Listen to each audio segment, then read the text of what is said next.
Again, with the suspected DUI crash that left 6 people dead on a rural Napa County road, the driver has now been arrested on suspicion of murder. The crash happened just before 6 p.m. yesterday evening. 8 people were packed into a minivan that veered off the road and slammed into a tree. Only 2 people survived, including the driver.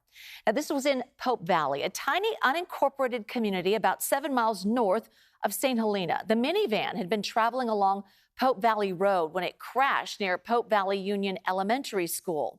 So far, only the driver has been identified, and while he is one of the only survivors, our John Ramos explains why the CHP says the life he knew may be over.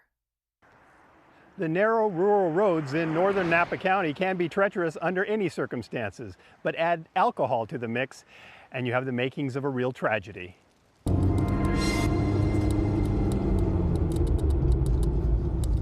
The winding roads in the hills above Napa Valley demand careful focus at all times, but this stretch of the road is straight.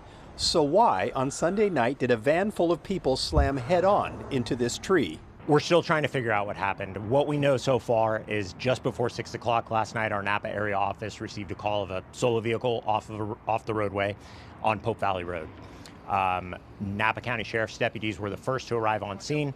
They found a Toyota Sienna minivan that had gone off the road and collided with the tree. Tragically, 6 individuals were pronounced deceased on scene.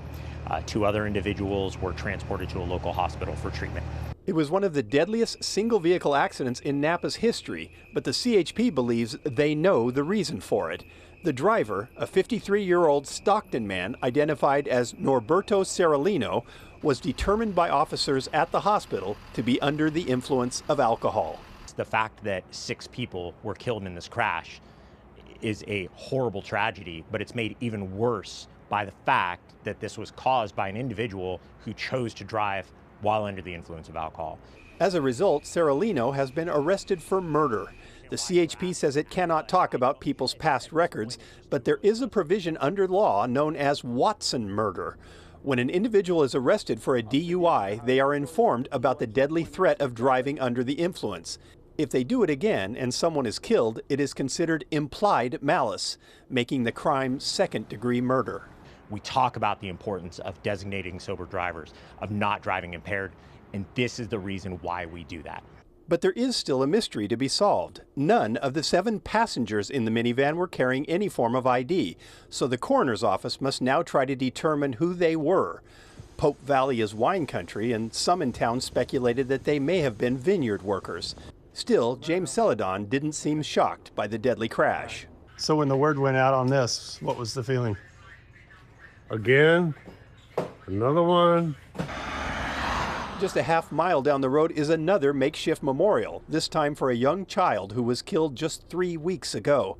Despite the circumstances, or maybe because of them, Celadon said Sunday's crash makes the road seem cursed. So when you hear that the guy may have been driving drunk, what does that tell you? Just don't do it. Don't do it because you're not going to win, the road is going to win, and you're going to lose. Under the law, people charged with DUI murder face a possible punishment of 15 years to life and a $10,000 fine for each count. And they are not eligible for probation. The driver is recovering in the hospital and will be booked into Napa County Jail once he is released.